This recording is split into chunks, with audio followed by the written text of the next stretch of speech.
హల్లెలూయా హల్లెలూయా. ప్రభువును రక్షకుడైనటువంటి నామంలో మీ అందరికీ నా వందనాలు.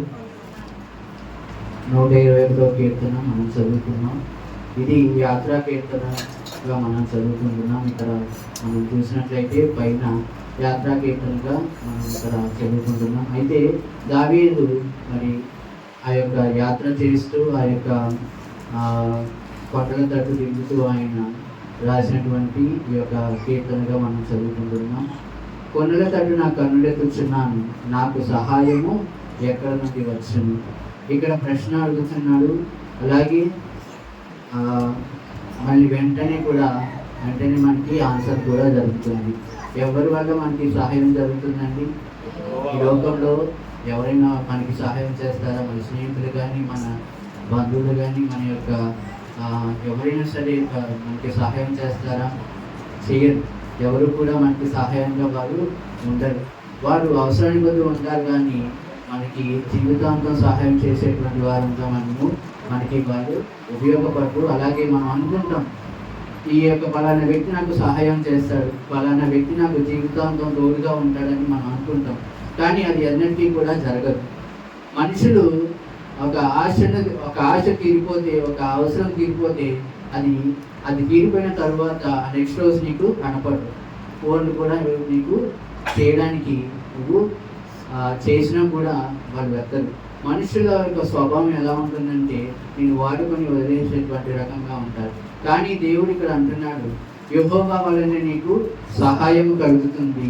ఆయన భూమి ఆకాశంలో సృష్టించిన వాడు. ఆయన ఎలాంటి వారండి?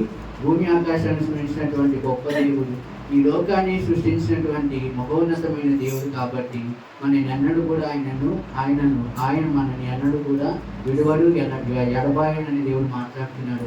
ఈ వాగ్దానాన్ని మనం ఎవరైతే కూడా మన మనసులో ఏర్పరచుకుంటామో, జీవితాంతము ఆ మాటలు మనందరం కూడా ఏర్పరచుకుంటాము. మనందరం కూడా మన జీవితాల్లో మేలును చూస్తాం. ఎవరు కూడా పడిపోము. ఎవరు కూడా మన జీవితాల్లో అపజయాన్ని పొందుకోము. ఈ మాటను మనందరూ ఎప్పుడూ కూడా మర్చిపోకూడదు అనమాట. ఏ మాటను మనం ఎప్పుడూ కూడా ఆయన మర్చిపోకూడదని దేవుడు మాట్లాడుతున్నాడు. ఎవరి వలన సహాయం కలుగుతుంది? దేవుడి వలన నీకు సహాయం కలుగుతుంది. ఈ మాట మనం ఎప్పుడు కూడా గుర్తుపెట్టుకోవాలని దేవుడు మాట్లాడుతున్నాడు. అలాగే ఇశ్రాయేలును కాపాడువాడు కొనుకడు, నిద్రపోడు, యెహోవాయే నిన్ను కాపాడువాడు. ఇశ్రాయేలును కాపాడువాడంటే ఇశ్రాయేలు ప్రజలను ఏ విధంగా కాపాడాడు? మనం బైబిల్ ప్రకారంగా మనం చూసినట్లయితే రాత్రి ఎండదెబ్బైనను పగలు వెన్నెల దెబ్బైనను కూడా ఆయన ఎప్పుడు కూడా వారిని విడిచిపెట్టలేదు. కాళ్ళకు తొడుకున్న చెప్పులు కూడా అరిగిపోకుండా ఆయన నడిపించాడు. కానీ ఒక్కరైనా దేవుడి వైపు తిరిగారా?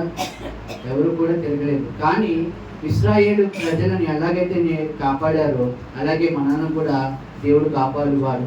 ఎప్పుడు కూడా మనల్ని ఆయన నిద్రపోడంట. ఆయన ఎప్పుడు కూడా కొనుగోలు నిద్రపోడు. మనమైతే నిద్రపోతాం, రాత్రి వేళలో నిద్రపోతాం, పగటి వేళలో నిద్రపోతాం. అలాగే మనందరం కూడా ఏదో ఒక పనిలో మనం బిజీగా ఉంటాం. కానీ దేవుడు మన ఎందుకు ఆయన చూపుని ఎప్పుడు కూడా ఉంచుతాడంట. ఆయన యొక్క చూపుని ఎప్పుడు కూడా మన వైపు ఉంచుతాడని దేవుడు మాట్లాడుతున్నాడు. ఏ అపాయము రాకుండా యెహోవా నిన్ను కాపాడును. మనకి ఏదైనా అపాయం వస్తే మనం భయపడుతూ ఉంటాం అన్నమాట. అపాయం మనము భయపడుతూ ఉంటాం. అయితే ఆ అపాయానికి ఎప్పుడు కూడా మనం భయపడకుండా ఆ అపాయాన్ని కూడా దేవుడు తీసివేస్తాడని దేవుడు మాట్లాడుతున్నాడు. అలాగే మన యొక్క రాకపోకలు ఎప్పుడు కూడా ఆయన మనల్ని ఎప్పుడు కూడా కాపాడుతాడని దేవుడు మాట్లాడుతున్నాడు. నీ యొక్క చుట్టుపక్కల ఏం జరిగినా కూడా నీ మీద 10,000 మంది పడినా కూడా మరి ఎప్పుడు కూడా దేవుడు నిన్ను కాపాడుతాడని దేవుడు మాట్లాడుతున్నాడు. అలాగే మనందరం కూడా దేవుని నమ్మినట్లయితే, దేవుని యొక్క మాటను నమ్మినట్లయితే, దేవుని యొక్క సహాయాన్ని ఏర్పరచుకున్నట్లయితే కనుక మనందరం కూడా దేవుని యొక్క జీవితంలో, ఆయన జీవితంలో మనందరం కూడా మేలు పొందుకుంటామని దేవుడు మాట్లాడుతున్నాడు. ఇటువంటి మాటలు దేవుడు దీవించిన గాక. ఆమేన్.